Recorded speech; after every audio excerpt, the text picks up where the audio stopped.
behavior of concrete under sustained loading for a longer duration. So in continuation to that, we have to understand that how concrete behave, or you can say concrete structure behave just as a beam or a slab, RCC structural elements. So behavior of the concrete when it is subjected to sustained loading for a longer duration of time, which happens in the practice. That means when you are going to construct a building or any RCC structure, and after getting the hardened, when concrete get hardened, and later on when that structure is in under use, that means during its service life, then it will be subjected to various types of loads for a longer duration of time. Some of the loads may be fixed load, which we generally call them as dead load, and as well as another type of loads are live loads. So what is basically creep in concrete? Now, as we have discussed in the previous lecture 1 and 2, that there is a gradual increase in strain with time, which you can just review from the stress strain graph. So when a concrete member is subjected to sustained loads beyond elastic strain, then what will happen? Then we can understand that another important aspect is creep strain. That means it is time dependent component of strain. Component of strain mean, if you just recall the stress strain graph, in that stress strain graph, initial part of the graph was a straight line type. That means it was a linear relation. So that linear relation gives us the information about the elastic behavior of the concrete, and the corresponding strain in the elastic range, that is known as elastic strain. And beyond that, behavior of the concrete will not be elastic, it will be inelastic type of behavior. So time dependent component of the strain, where we will be including the strain due to shrinkage as well as temperature stresses. So when you exclude the strain due to shrinkage and temperature stresses, then how that curve will be giving us the information, and that type of strain which is time dependent, that means it depends on the duration, that strain is known as creep strain. So it is very much clear that creep is a form of strain.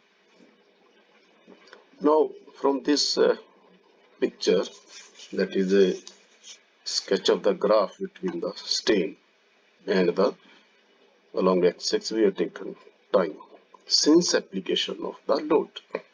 That when a load is applied, and we will be counting the time duration and how the concrete will behave and how strain will be seen in the concrete.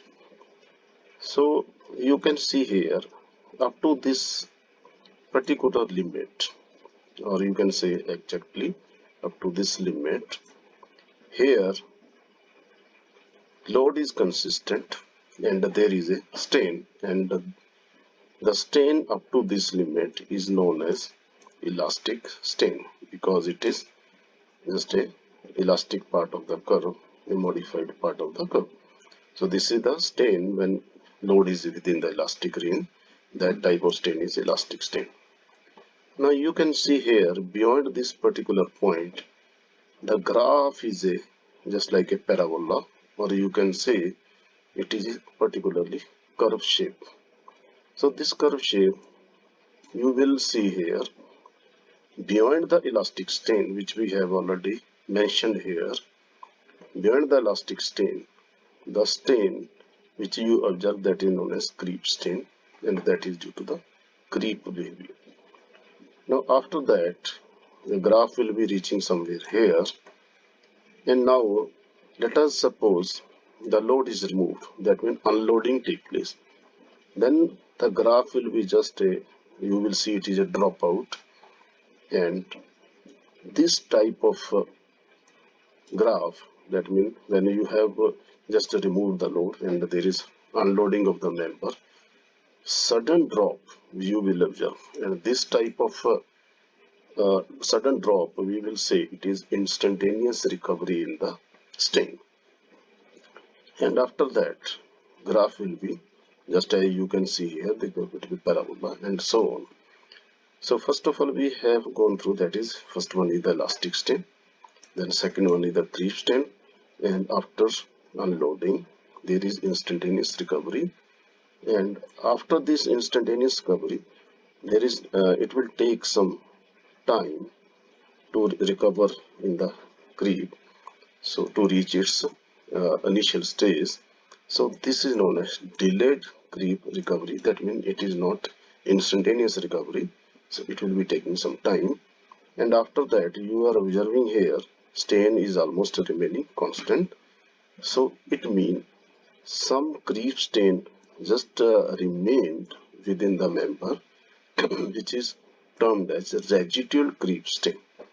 So from this graph we are easily we can understand that how concrete behave under sustained loading with a longer duration.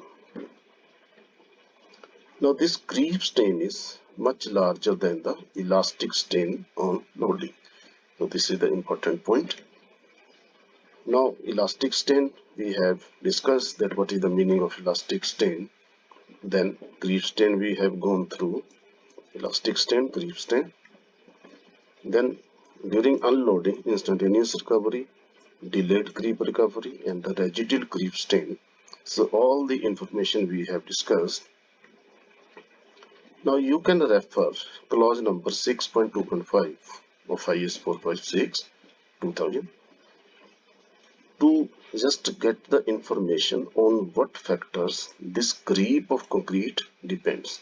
So I'm not going into more detail of the creep strain because it is expected that you have gone through it in detail in your earlier subject, that is concrete technology. So in currently I have just gone through this strain because many times when we are going to design a structure, then we will be just remembering or recalling the creep. So this is the reason so that you people can understand what is the meaning of creep. So creep is basically a strain when the concrete member is subjected to sustained loading. That means loading remains sustained for a particular duration of time. So every structural member, every RCC structural member will be finding some strain, and that strain will remain within that member. So that is basically residual creep strain which we are interested to understand. So on what factor the creep of concrete depends, you can just go through and read this clause number 6.2.5 of IS 456. And in that IS 456 you will be finding some table, and that table is under clause number 6.2.5.1, where it is clearly mentioned that in first column age of loading and creep coefficient, and you can observe here at 7-day creep coefficient is 2.2, at 20-day 1 year you will find that creep coefficient is on decreasing trend. Now what are the major effect of creep of concrete on RCC structure? That means how the creep of concrete will be influencing the design parameters of RCC structures. So very first point, very important point is, when we are going to design any RCC structure, then you will be first of all interested that how much deflection is will be occurring in the member due to the loading. So here the another effect of creep on concrete is it will increase the deflection of structural element such as beams and slab. So it will be increasing the deflection. It will increase the deflection in slender columns. as well as when we are talking about the pre-stressed type of concrete, which is not currently in our scope, but just for the purpose of knowing the information, that means there will be some loss of pre-stress in pre-stressed concrete due to the creeps. So that's why concrete is very important factor which we have to understand before going to design any RCC structure.